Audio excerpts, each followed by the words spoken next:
Buenas tardes a todos. Bienvenidos a esta penúltima sesión.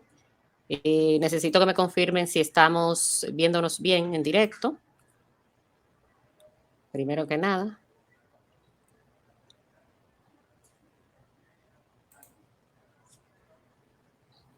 ¿Estamos por ahí? Perfecto. Sí, estamos aquí en vivo entonces. Bueno, bienvenidos a todos. Gracias por continuar con nosotros en esta actividad que ya va cerca de las 9 horas. Estamos aquí con nuestro charlista, el MVP de Microsoft, Pablo Moreno, quien estará hoy con nosotros compartiendo un tema interesantísimo titulado Cómo usar R y Python en Power BI para generar aplicaciones y soluciones de aprendizaje automático y análisis predictivo. Antes de pasar con Pablo, vamos a agradecer el apoyo de nuestros patrocinadores, a JetBrains, Avatar Tech, ERC, Streameloper Synergies, MLBI.io y la Pontificia Universidad Católica Madre y Maestra. Les recordamos que deben usar la funcionalidad de preguntas y respuestas cuando deseen hacer alguna pregunta a nuestro charlista. Así podemos leer en orden las preguntas y no se nos van a perder en el chat.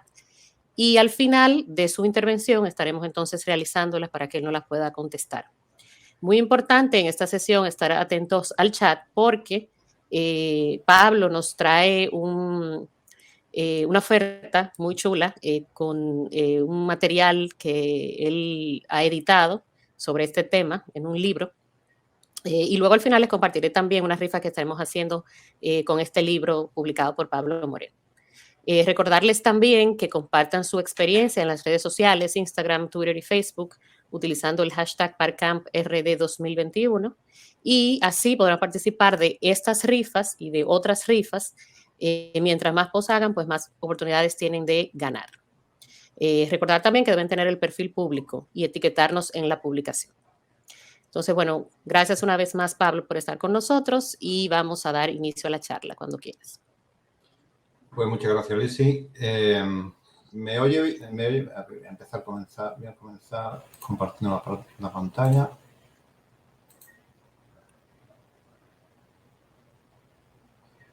Ok, ¿pueden ver mi pantalla?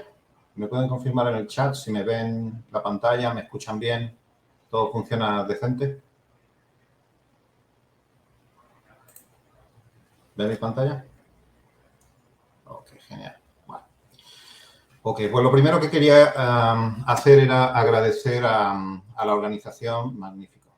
Creo que hay un delay, pero está bien, podemos gestionarlo.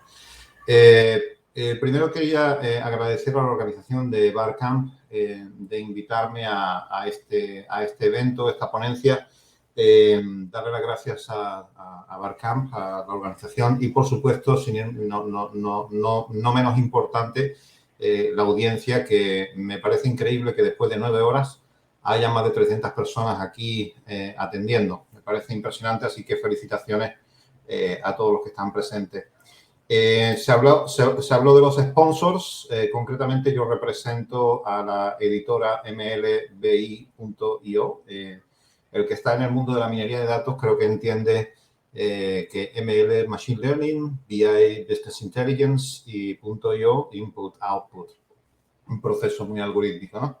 Yo también estoy patrocinando el evento con una serie de contribuciones que vamos a hacer y algunas cosas que espero les sea de utilidad. Un poco sobre mí, ya lo ha dicho todo Lizzy al principio, pero soy Microsoft MVP. Actualmente trabajo como gerente de inteligencia artificial de una empresa consultora de tecnología española, pero tiene operaciones también en América, además de España. Yo actualmente vivo en Panamá, bueno, actualmente desde hace 18 años, ¿no? Pasa que he estado en otros países viviendo, pero ahora mismo estoy ubicado aquí en Panamá. Además de eso, soy profesor de inteligencia artificial en la Universidad Nacional de Ingeniería de Nicaragua, soy coordinador del programa de posgrado y máster de inteligencia artificial y soy el autor del único libro que existe en el mundo y además está en español, también ahora ya en inglés, pero primero lo edité en español, el primer y el único libro que existe en el mundo de Machine Learning en Power BI con R y Python. Hay otros libros de R y Python en Power BI, pero no de Machine Learning. Aquí tienen un ejemplo. Esta es una muestra. Aquí está. Este es mi libro. Y estoy haciendo algunas contribuciones para todos ustedes con este libro, ¿no? Ese es mi LinkedIn, por si quieren conectar conmigo. Por supuesto, son todos más que bienvenidos. Siempre que hablemos de datos, saben que siempre estaré contento de atenderles. Bueno, Machine Learning en Power BI con R y Python. Vamos a dar un poquito de contexto. Yo le estaba preguntando a Liz, he estado siguiendo prácticamente casi todo el día la jornada, que está muy enfocada en sistemas y este tipo de cosas. Y le preguntaba yo, pero ¿qué cabida tiene esto de el análisis de datos, la minería de datos en una jornada donde casi todo el contenido principalmente es muy enfocado en sistemas, en software, en development y todo ese tipo de cosas? Y me respondió Liz, no, es que yo soy profesora de minería de datos, este es mi área. Ah, bueno, pues ya no hay más que hablar, ¿no? No hay más que hablar. Bueno. Tengo entendido que ustedes, la mayoría o todos, no lo sé, al menos tienen conocimiento de estas herramientas de Power BI, R y Python. Y así que me voy a permitir hablar un poco ya sabiendo esto, ¿no? Sin embargo, si alguien necesita alguna aclaración o alguna pregunta, usted no esperen al final. Me gusta interactuar con la audiencia. Sencillamente lanzan la pregunta e intentaré responder en vivo en la medida que pueda. Bien. Como decía, vamos a dar un poco de contexto. Bien, vamos a empezar hablando de Power BI, ¿ok? Power BI, la herramienta de análisis de datos de Microsoft, salió en 25 de julio del 2015. No es la más longeva en el mundo del análisis de datos. Antes de esa estaba Tableau, que era el gran rey del análisis de datos. Y Microsoft, pues, como digo, hace 6 años o algo más de 6 años, lanzó su herramienta de análisis de datos Power BI. Ya tenía otras soluciones en Business Intelligence, como ya posiblemente muchos sepamos, el entorno de SQL Server y todo su ecosistema de herramientas, pues cubría esa necesidad. Pero hacía falta, pues, una herramienta que pudiera acercar más aún lo que Microsoft llama, y que ya está más extendido, lo que se llama hoy el Citizen Developer o el Citizen Data Scientist, lo que hoy se conocen como los Business Analysts o analistas de negocio. Bien. Posiblemente el aspecto más conocido, más usado de Power BI, pues lo están viendo ustedes aquí. Este gráfico es el gráfico del análisis de madurez del análisis de datos, o sea, el ciclo de madurez del análisis de datos. Y este gráfico, pues, desde un estado muy elemental de los datos, en este caso datos en bruto, esos datos en bruto se van agregando, esos datos en bruto pues comienzan a hacer una pequeña reportería, sencillamente, pues cuando se llega a este estado de reportería básico, en la inmensa mayoría de los analistas de negocio, pues lo resuelven casi todo con Excel. No estoy hablando mal de Excel ni de ninguna otra herramienta, pero sencillamente pues la cantidad de datos y las necesidades de análisis posiblemente no requieran mucho más potencia o mucho otro tipo de herramientas, ¿no? Sin embargo, pues ese área ese primer estadio del análisis de datos, pues que responde una única pregunta es ¿qué es lo que ha ocurrido? Obviamente está más que cubierto con Power BI. Bien, cuando esa reportería se va agregando, el tiempo va pasando, ven que el tiempo está en el eje X, cuando el tiempo va pasando, esa reportería se va agregando, los datos también comienzan a crecer, comienzan a agregarse también y comienzan a identificarse determinados patrones. O sea, yo observo que determinada época del año, pues mis ventas suben, o en determinada época del año mis ventas bajan, o yo tengo determinados ciclos, y yo comienzo a entender lo que se conoce como la inteligencia de negocios. Cuidado, la inteligencia de negocio desde el punto de vista del análisis de datos, no desde el punto de vista de sistemas. Desde el punto de vista, recuerden que esto es Este gráfico es el ciclo de madurez del análisis de datos. No estamos hablando de cuántas bases de datos tengo, servidores, este tipo de cosas, ¿no? Bueno, pues desde el punto de vista del análisis de datos, la inteligencia de negocios es aquella disciplina en la que los datos responden preguntas de otros datos. A mí me gusta ponerlo así porque creo que se entiende bastante fácil. Es decir, cuando ya hemos entendido qué ha ocurrido en el pasado, esa reportería se va agregando y ahora comenzamos a entender por qué ocurrió esto en el pasado. Es decir, pues yo tengo... ¿Por qué cayeron mis ventas en esta, o por qué caen mis ventas frecuentemente con cierta regularidad en esta época del año? ¿Por qué suben mis ventas? Pues porque tengo un pico de clientes o porque tengo una caída en mis inventarios. Es decir, datos responden preguntas de otros datos. No es, y eso lo voy a tomar de la ponente anterior, estos no son preguntas, estos no son respuestas que vienen de la concepción humana. No hemos vendido más, según los datos, según el reporte, vendemos más todos los Navidades porque es Navidad. No, hombre, eso no es una respuesta, eso es una presunción suya, un assumption que se llama en inglés, ¿no? Eso es un assumption, eso es una concepción humana. Usted verifique los datos. ¿Por qué vende más en Navidad? Pues porque en Navidad tiene mayor tráfico de personas, puede contar las personas, es decir, tengo un 28% más de tráfico en mi tienda, pues eso genera un 35% más de mis ventas. Entonces, es decir, por eso decía, datos responden preguntas de otros datos. Bien, todo esto que hemos explicado muy básicamente, esto es lo que se conoce, perdón, esto es más bien el uso habitual de Power BI. Pero Power BI tiene dos superpoderes que se le pueden agregar, que se le agregaron hace 3 años concretamente.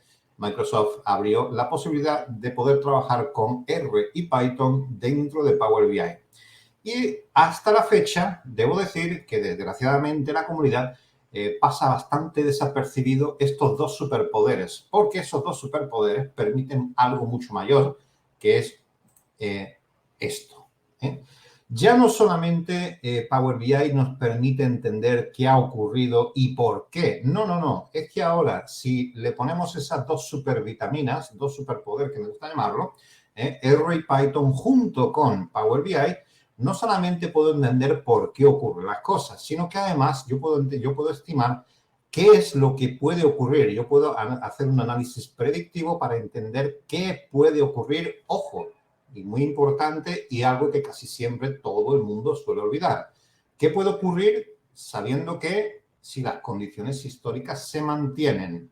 Cosa que no va a pasar nunca, pero al menos qué puede ocurrir con cierta probabilidad. Y estamos hablando, ya nos metemos en terreno pantanoso, ya se empieza a mover el suelo. Esto ya no es tan firme como qué ha ocurrido. No, es que lo que ha ocurrido, lógicamente, es algo verificable. Lo que puede ocurrir, no, es algo estimado, no es verificable. Bien, ¿por qué necesitamos, por qué es importante para una organización del tipo que sea, y no estamos refiriéndonos únicamente al ámbito de negocios, ya vamos a hacer algunos ejemplos, no vamos a extendernos mucho, sobre por qué es importante saber qué puede ocurrir si las condiciones históricas se mantienen. Porque algo que es fundamental para cualquier profesional, sea del ámbito que sea a lo que ustedes se dediquen, porque nos permite optimizar las decisiones y las acciones que tomamos hoy. Si usted sabe, por ejemplo, que mañana va a caer o mañana va a venir un huracán, si usted sabe eso, usted se prepara hoy. Usted toma la decisión hoy de asegurar su vivienda, de aprovisionar sus alimentos, de aprovisionar agua, de asegurar su familia, etc. Usted toma decisiones hoy porque tiene una expectativa de lo que puede ocurrir en el futuro. Pues para eso necesitamos saber qué puede ocurrir. Por eso es importante saber qué puede ocurrir en el futuro, porque eso nos permite tomar mejores decisiones hoy. No tomar decisiones en base a lo que pasó ayer. No, eso es lo que hacen los malos gestores o los gestores que no conocen cómo hacer un análisis predictivo. Esto va mucho más allá. Por eso es importante la optimización de decisiones. Y el análisis prescriptivo, ya podemos incluso, con R y Python dentro de Power BI, podemos incluso estandarizar la toma de ciertas decisiones sabiendo que cumplen los datos determinados patrones. Bueno, vamos a hacer algunos pequeños ejemplos. ¿Cómo podemos insertar? Ahora sí, vamos a ampliar, vamos a lo que nos gusta, meter código, hacer cosas. No voy a ejecutar ningún script porque ahora voy a explicar la ejecución de scripts tanto de R y Python en Power BI puede ser un poco lenta. Puede ser, depende del script, ¿no? No lo voy a ejecutar porque aquí, como estamos en vivo y cuando se comparte pantalla, normalmente los recursos de mi sistema, de cualquier sistema, también se ven mermados. Pero bueno, ya tengo el código hecho, simplemente voy a hacer algunas pequeñas demostraciones. Hay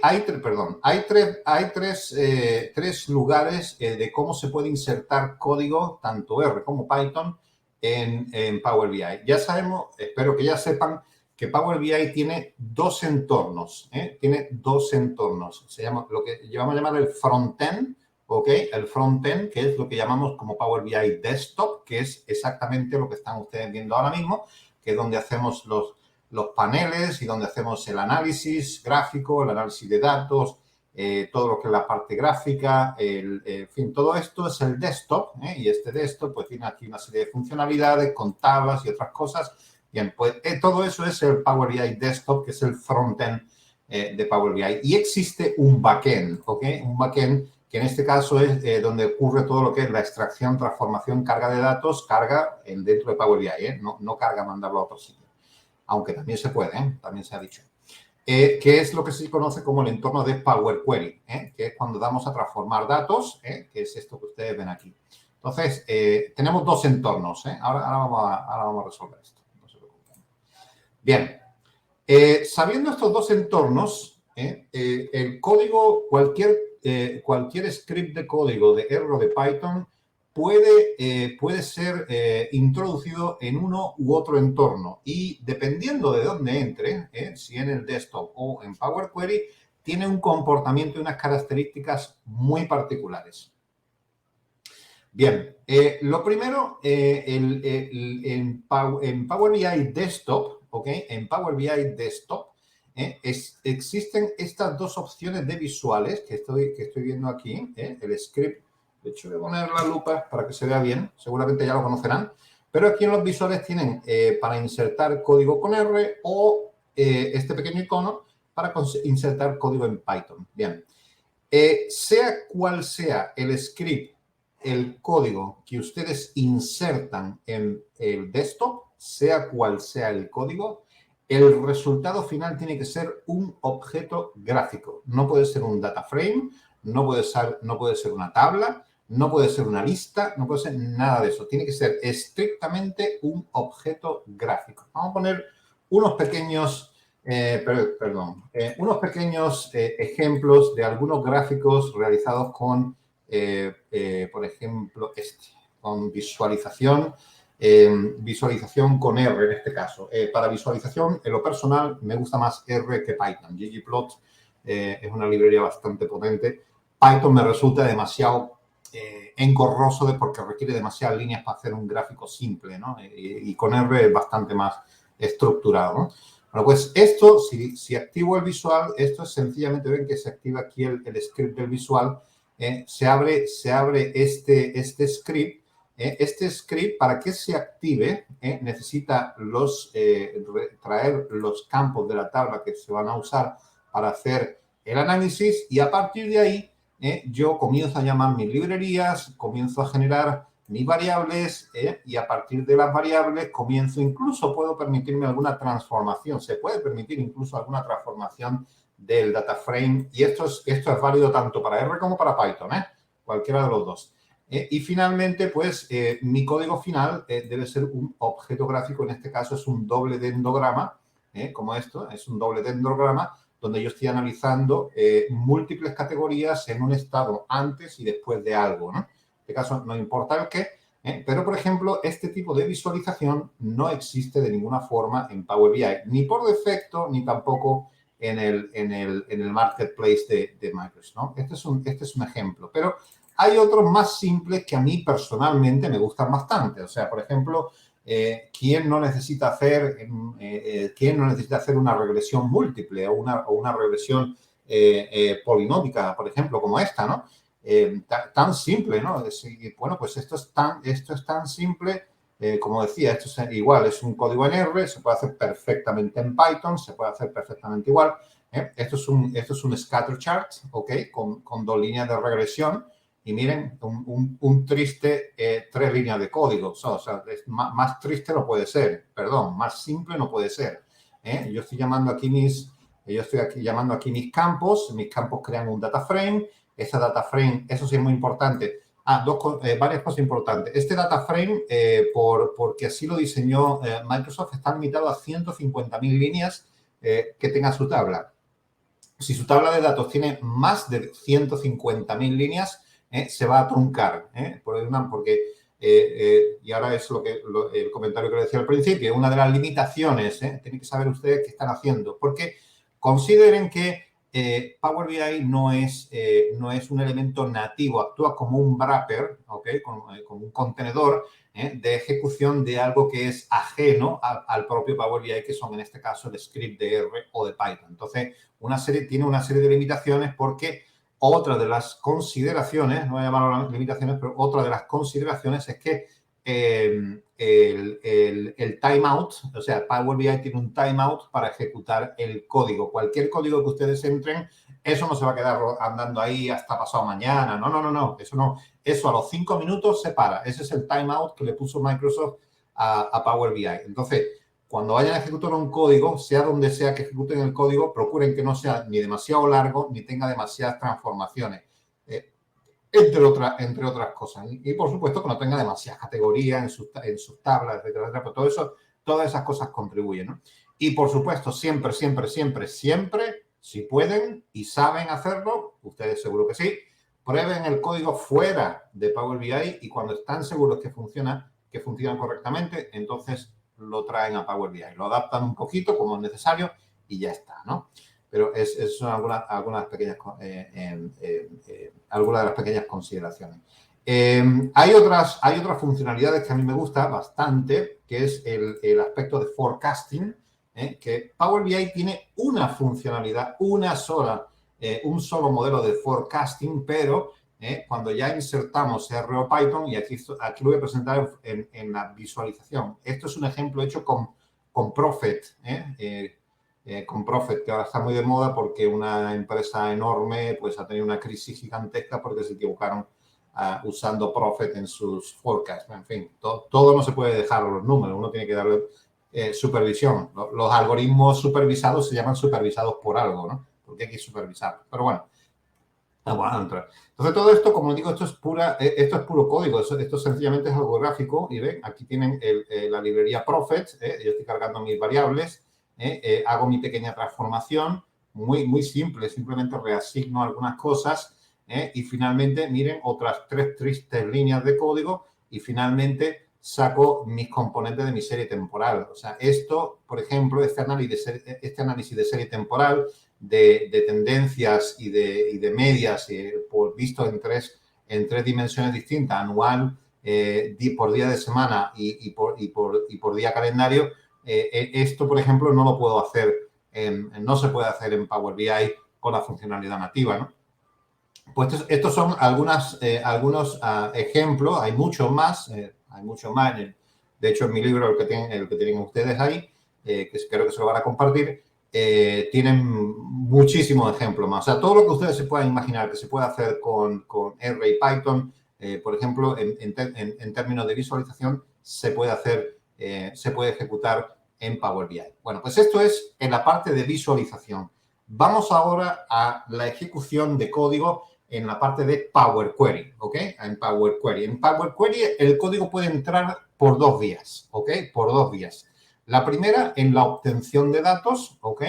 Cuando yo voy a importar datos nuevos en mi Power Query, yo voy a obtener datos en Power BI, y si yo escribo aquí script, aquí tengo estos 2 scripts, esas 2 opciones de script que son la de R o la de Python. O sea, esto es tan simple como si yo le doy aquí lo que se abre es un cuadro en blanco. O sea, no tiene más. Power BI, perdón, Microsoft no lo ha puesto muy bonito, porque se entiende que esto es simplemente para copiar un código que tengo por ahí o diseñarlo yo desde cero, lo puedo hacer perfectamente y funciona igual. O sea, esto es sencillamente como la consola, ¿no? La consola tanto de R o de Python, donde yo escribo el código y el código, la ejecución del código. Y aquí viene la otra gran diferencia de trabajar en el desktop con respecto a Power Query. Es que si dijimos que en Power Query, perdón, en el desktop, en el frontend, el resultado final del código, bien sea de R o de Python, tiene que ser un objeto visual. Bien, el resultado final en Power Query, bien sea a través de este script o bien sea a través de la transformación, la opción de transformar datos aquí. Tienen estas dos opciones aquí. Bien, pues el resultado final en Power Query tiene que ser una tabla o equivalente. Y no vale una matriz, no vale un vector, no vale un array, no vale nada de eso. Tiene que ser una tabla que en este caso en R o Python debiera ser un data frame, ¿no? Eso es la opción más válida. Todo lo que haya desde el inicio del código hasta el final, con toda la transformación que tenga dentro, puede ser prácticamente casi cualquier cosa, siempre y cuando no genere un output intermedio. Por ejemplo, no ponga un print por ahí en medio, nada de eso. Sencillamente ejecute el código, que obviamente sea lo más optimizado es transformación. Se puede hacer una transformación de código en Power Query y el resultado de esa transformación tiene que ser un formato data frame o equivalente, ¿ok? Bueno, vamos a hacer ahora voy a mostrar algunos ejemplos de qué se puede hacer, por ejemplo, con la transformación de R o Python en Power Query. Bueno, pues aquí tenemos una distribución de puntos, obviamente, y yo quiero hacer una línea de regresión. ¿Cómo hago yo una línea de regresión? En este caso, un GAM, ¿ok? Un Aggregated Model, un modelo agregado de regresión lineal. ¿Cómo puedo hacer yo una línea de regresión y representarlo con visualización nativa de Power BI? Bueno, pues vamos a verlo. Pues es un simple código de R. Esto es lo de menos porque esto tengo los moví los ficheros de un lado para otro el otro día. Pero bueno, aquí se lo voy a enseñar. Tengo la tabla ahí y miren, 3, 4 líneas de código, más simple no puede ser. Llamo a la librería, creo el modelo, ¿ok? El modelo, esa es la otra consideración. Cada vez que ustedes ejecutan un script en Power Query, también en Power BI Desktop, su set de datos no se llama como se llame aquí en los queries. No. Su set de datos se llama dataset. ¿Por qué? Algún ingeniero de Microsoft algún día lo decidió y dice, bueno, pues todo el mundo se va a llamar dataset. Así que tengan cuidado si importan código de un sitio y lo ponen aquí en Power Query, hagan un rename o asignenlo a una nueva variable, como ustedes quieran, pero que sepan que aquí esto se llama dataset. Nunca va a reconocer DF, ni MyData, ni DataFrame, nada de eso. Se llama dataset. Bueno, pues lo que decía, tan simple como generar el modelo, la predicción la asigno a una nueva columna y finalmente creo mi frame, que le hago un renombre, de dataset, ahora se va a llamar frame. Bueno, ¿cuál es el resultado final? Voy a cerrar esto aquí. El resultado final es, lo vamos a ver aquí. El resultado final es este, ¿ok? Entonces, este es el frame. Este es con la predicción, ahí está. Que lo que se crea es la nueva columna donde guardamos el resultado del modelo, evaluando línea por línea, con las dos variables X e Y, ¿ok? Y el resultado de hacer ambas cosas, pues lo tienen aquí. Pues aquí tengo una línea de regresión agregada, un aggregated model de una regresión lineal, algo que no se puede hacer de manera nativa en Power BI. Bueno, vamos a ver más ejemplos interesantes. Aquí tengo, este es interesante. No sé cuántos de ustedes se van a dedicar a negocios, pero seguramente les va a interesar hacer un análisis de detección de anomalías. Yo, en este caso, y esto para colmo es verdad, es decir, este set de datos es el P-Card, el company card, o sea, un credit card de empresa, en este caso de la agencia del estado de Oklahoma, la Universidad del Estado de Oklahoma, pues a determinados empleados pues tienen tarjeta de crédito con cargo a las cuentas de la Universidad de Oklahoma y hacen una serie de compras. Si yo fuera un auditor interno o si yo estuviera a cargo de o fuera responsable de un control de calidad y yo quisiera saber cuántas compras hacen fuera de lo habitual, fuera de lo habitual, o sea, para detectar mis anomalías, mis empleados, es decir, vamos a poner contexto. Si ustedes ponen gasolina en su auto y todas las semanas ponen $20 de gasolina, por ejemplo, una anomalía sería que ustedes una semana pusieran $40 de gasolina. O una anomalía sería que una semana pusieran $10 de gasolina. Eso sería una anomalía.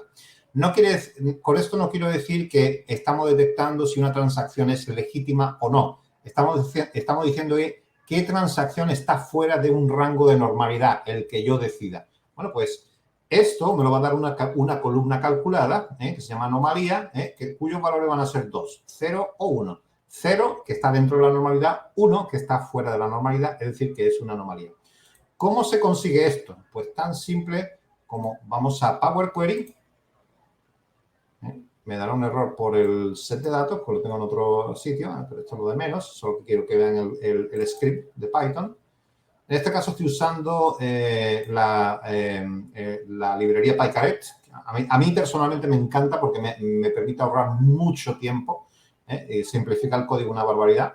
Y miren, esto es una línea de código, una sola línea de código, que es la función obtener los getOutliers. Le indico cuál es mi set de datos. Mi set de datos no se llama Picard Public 20 2007, no. Se llama dataset, ahí dentro. ¿Ok? Y esto está en transformar. No estoy importando datos. Yo ya importé los datos de otro sitio anteriormente, ya está por aquí. Estoy usando una isolation forest y yo quiero mi fracción o my fraction quiero saber aquellas transacciones que sean un 10% fuera de mi normalidad. Quiero saber aquellas transacciones que sean un 10% fuera de mi normalidad. Pues tan sencillo como esto.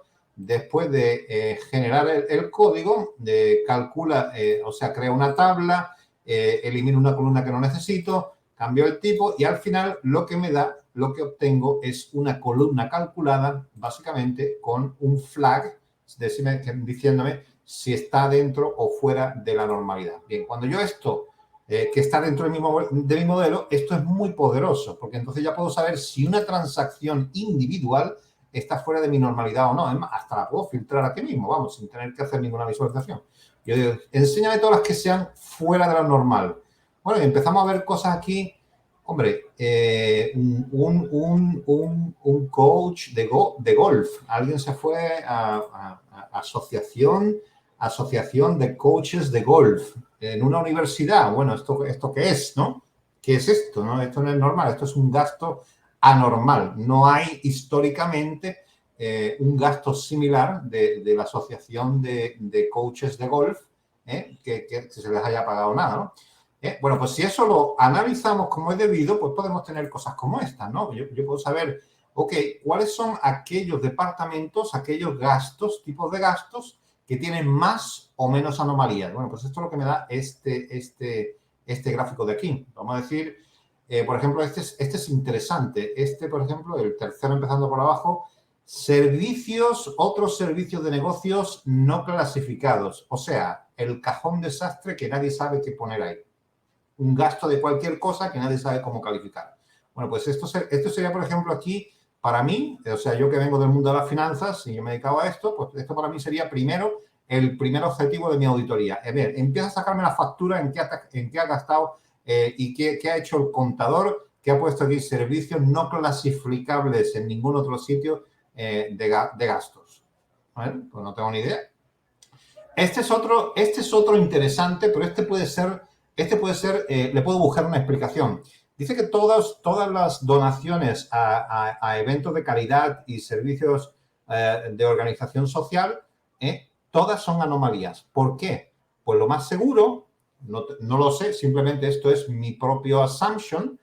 Lo más seguro es que como no se hacen con frecuencia, pues realmente todas esas aportaciones y gastos con las tarjetas de créditos a organizaciones de caridad, pues serán anómalos, ¿ok? Pues eso puede ser una explicación. De hecho, solamente hay uno, ¿no? Pero miren el importe, 255.000 dólares. Bien, yo puedo hacer, como ya tengo calificados todas las anomalías y se me está acabando ya el tiempo, yo puedo hacer un análisis temporal, ¿ok? ¿Cuántas anomalías normalmente históricas agregadas día a día suelo tener? Pues una o dos. Y de pronto, ¿qué pasó en julio de 2020? O sea, ¿qué pasó? Nos volvimos locos. Un montón de gastos no clasificados. ¿Qué pasó aquí? Faltó entrenamiento de personal. Hicimos compras o expansiones de negocio que anteriormente no hemos tenido en cuenta. No sabemos. Pero aparte, si yo quiero hacer una auditoría, yo veo que la normalidad es que tengamos una o dos anomalías históricas en todos los gastos de tarjeta de crédito y de pronto comenzamos a tener aquí una barbaridad, 150, 90 anomalías, 60. O sea, ¿qué está pasando? Bueno, lo otro que podemos hacer es que como mi set de datos me lo permite, tengo asociado quién es el nombre, el titular de la tarjeta, puedo saber qué empleado está creando más anomalías y quién está creando menos. Bueno, pues aquí hay una persona que se llama Hannah, de apellido Hannah, que es el gran campeón o campeona, no sabemos si es hombre o mujer, pues eso es el apellido, no sabemos si es hombre o mujer, pero es el gran ganador de las anomalías. O sea, todas las anomalías las crea o las acumula esta persona, ¿no? Entonces, y esto, pues, obviamente da información muy valiosa, ¿no? Bueno, pues estos son casos de negocio. Aplicar lo más importante en análisis de datos y en minería de datos no es tanto si R, si Python, si este algoritmo, si aquel modelo. No. Lo más importante es saber interpretar los datos. ¿Qué estamos haciendo? ¿Qué contexto tienen? Y cómo se interpretan los resultados. Eso es lo más importante. Y podría seguir poniendo muchos ejemplos, pero yo sé que ya se me está acabando el tiempo. Pero tengo aquí, por ejemplo, este otro. Esto es un análisis de asociación. Clientes que han comprado. Aquí estoy haciendo el análisis de asociación. Gracias, Luis. Ya termino. 5 segundos. Estoy haciendo un análisis de asociación sobre el conjunto de compra de unos productos de supermercado. Bueno, pues estoy diciendo aquí sencillamente que clientes que compran vegetales suelen comprar leche entera. Clientes que compran panes y buns, que son piezas de pan, también compran leche entera y así sucesivamente, ¿no? Bueno, ¿cómo se consigue esto? Bueno, pues igual, vamos a Power Query y en transformar, ¿ok? En transformar, aquí tenemos la ejecución del script de Python, está aquí, y miren, 2 sencillas líneas de código, sencillo. Esto se puede complicar mucho más. Digo, yo estoy usando aquí PyCaret, pero se puede usar perfectamente Scalar, se puede usar Pandas, se puede usar NumPy, se puede usar cualquier librería. Cualquier librería siempre y cuando el código resultante, el objeto resultante de este código sea siempre un data frame o equivalente, ¿ok? Pues este es el resultado. Y una vez que ya tiene el resultado, como el resultado lo tienen incrustado dentro de su modelo, ustedes ya lo pueden representar con una representación nativa. Y hasta aquí mi presentación. Sé que me he pasado 3 minutos. No, está bien. Muy interesante la charla. Vale la pena que te hayas pasado. Perfecto. Bueno, tenemos por aquí algunas preguntas, sí. Vamos a ir leyéndolas. Si tienen alguna más, pues todavía están a tiempo de ponerla. La primera pregunta es, ¿Power BI Desktop o Web? ¿Cuál recomienda? Los dos funcionan muy bien. Si es para trabajar principalmente con R y Python, yo recomiendo desktop, porque en el desktop, de manera offline, tú puedes controlar mejor el entorno, la ejecución y tienes los complementos externos, cosa que no puedes poner en la web. Yo solo tengo uno, pero aquí puedes poner el Analyzer, puedes vincularlo con Jupyter Notebook, puedes hacer muchas cosas. Así que, en mi modesta opinión, yo prefiero el desktop porque controlo mejor el entorno y el web, pues, para otras cosas, ¿no? Para visualizar y tal, y eso sí. pero para trabajar en plan a nivel de como de developer o haciendo alguna cosa de desarrollo, el desktop sin lugar a dudas. Perfecto. Hay otra pregunta aquí. Dice, ¿se puede hacer scoring en tiempo real de manera eficiente? Sin lugar a Se dudas. refiere a los... Sí se puede. Sí se puede y para hacer scoring, dependiendo cómo se haga, dependiendo de tu latencia, pero puede que necesites más o menos infraestructura.